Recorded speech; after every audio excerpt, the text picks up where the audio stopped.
Ladies and gentlemen, it is time for my official college football instant reaction. This is real. This is legitimate. I am in my war room right now. Due to some different circumstances, I've been unable to film in here, and we've got the beautiful ambiance, we've got the beautiful lights, we've got the Halloween vibe, all of it. It is amazing. So guys, let's get right into it. Late night, reacting to these college football games for week number 8, and we'll start with Big Noon. Probably the weirdest game in college football this season, and it's crazy because Ohio State beats Iowa 54-10, and both of these statements are true. Number one, Ohio State scored 54 points, and number two, Ohio State's offense really struggled against Iowa's defense. How does this happen? How do they drop a 50-burger? Turnovers, turnovers, turnovers. That's the name of the game. Ohio State easily covers the spread. The one main takeaway I have from this game, Iowa's got perhaps the worst offense in college football history. I am exaggerating, but I don't think we've seen such a crazy contrast, considering they do have a really good defense, to just how bad their offense is. They've got a top 10 defense and just such a bad offense. It's crazy. Ohio State started in Iowa territory like 7 drives because of interceptions, because of fumbles. And the interceptions, they're throwing them right to the Ohio State defender. Ohio State scores 54 points while struggling, genuinely struggling on offense. I'm not just saying that. They struggled against Iowa's defense, but they still scored 54 points because Iowa's offense is so bad. That's the main takeaway. Ohio State covers the 29. We've got Tennessee beating UT Martin 65-24. The Volunteers scored 52 points in the first half.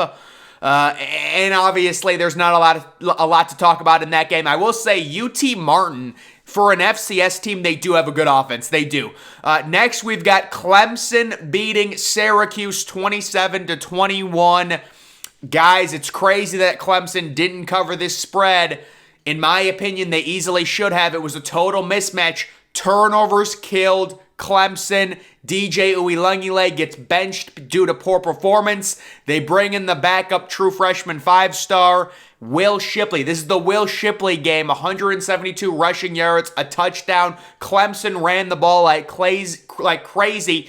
It was a physical mismatch along the lines. The only thing that kept this game close was Syracuse getting, I believe, 4 turnovers in this game. But you have to give Clemson credit. They get the win, 27-21. Guys, it finally happened. In a game where we all thought it had to correct, it does. LSU crushes Ole Miss.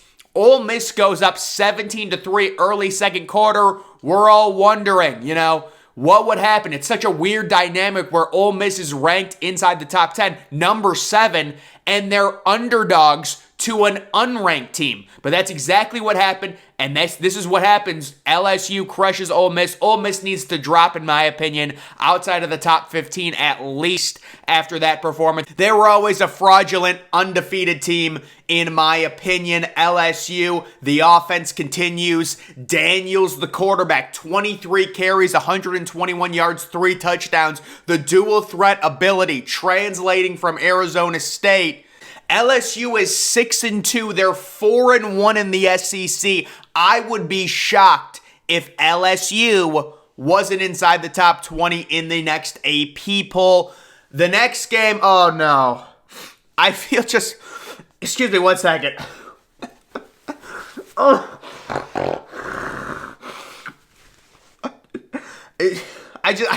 Can somebody save Oregon football, please? This is getting so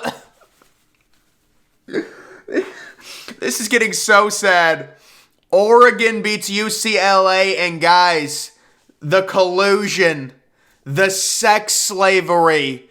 I love Oregon football genuinely with my heart, and I want them to be saved. Somebody has to beat Oregon to save Oregon football from the spell that Georgia has cast over them. We need someone to slay. They're sex slaves right now. They're sex slaves. No matter what Oregon does, it will be less than Georgia. No matter what they do. They need to lose, and the spell will be lifted. And guys, what they did to Chip Kelly was just disrespectful there. It's just so sad. Chip Kelly is such a great motivator. Why do bad people win? Why, God, why? Dan Lanning is a bad person. He collusion. There's collusion. Oh my God. But Chip Kelly is a great individual. He's the soul of college football. Oh, I'm so sad, guys.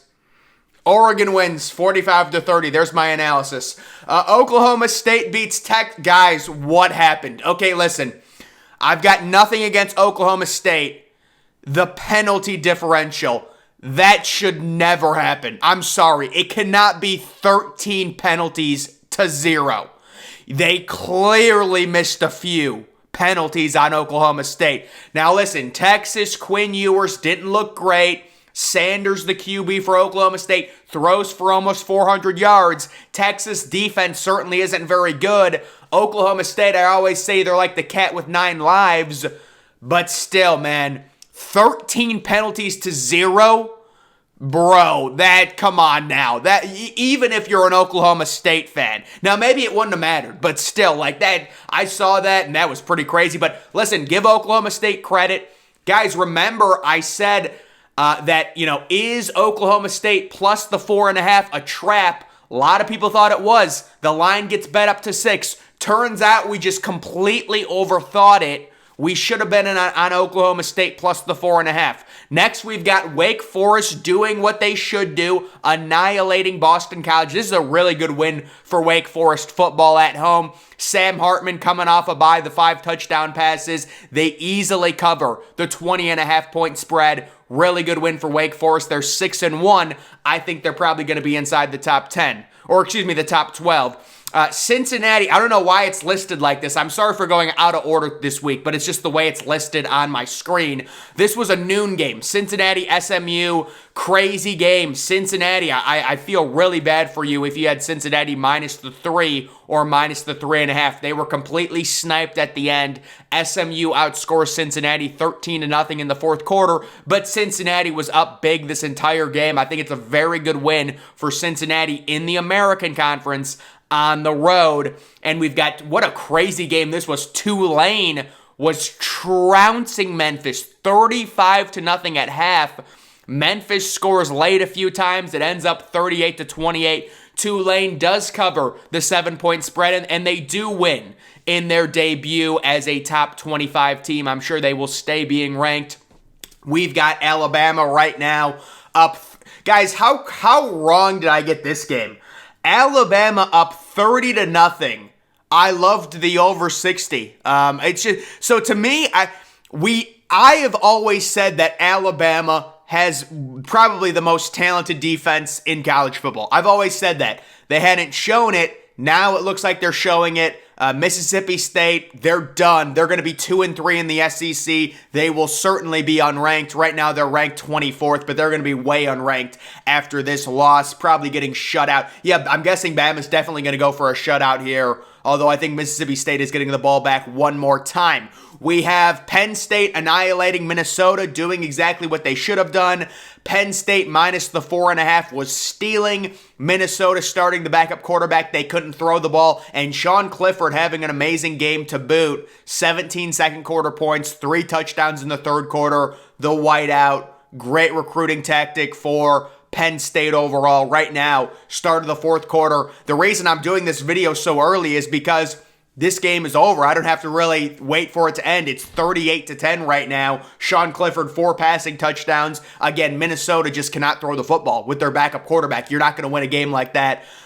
So Penn State will win this game. They've got the home game, the big noon game next week versus Ohio State. If I'm Penn State, I'm blitzing C.J. Stroud early and often, hitting him a few times early, seeing what's happening there. I do apologize, guys. The one game that currently is still to be decided. TCU and Kansas State. How about Kansas State, man? And it looked like their backup quarterback for Adrian Martinez.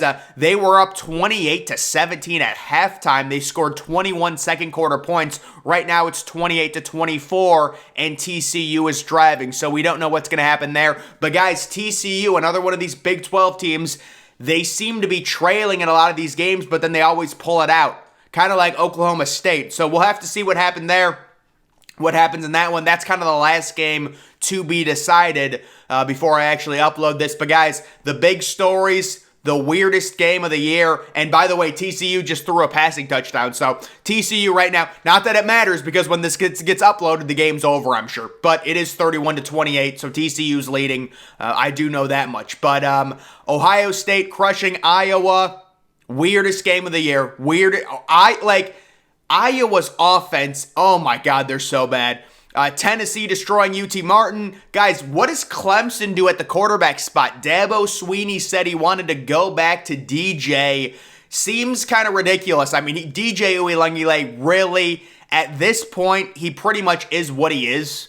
You know, you're not there's so much more upside. I know it's a true freshman kid. It's a young kid. It's risky, but it's not like Clemson's offense is elite by any stretch of the imagination. So I could see Clemson certainly switching to the true freshman. I mean, it's weird because Dabo said they're going back to DJ, but it's like you already went to the freshman to win you the game. So why would you go back? It just makes no sense. LSU is going to be ranked, certainly. Oklahoma State is probably going back inside the top 10. Texas at 5-3. I would say there's definitely going to be people that still rank Texas, even though they are 5-3, because one of those losses was to Alabama in a game they should have won. Not saying they should be ranked. I'm just telling you guys, Wake Forest with a big win, they're probably going to move up maybe 1 or 2 spots depending on if teams lose. I guess UCLA will move below them, you would think. Cincinnati probably moves inside the top 20. Tulsa probably moves up a few spots, getting a win against Memphis and covering the overall spread.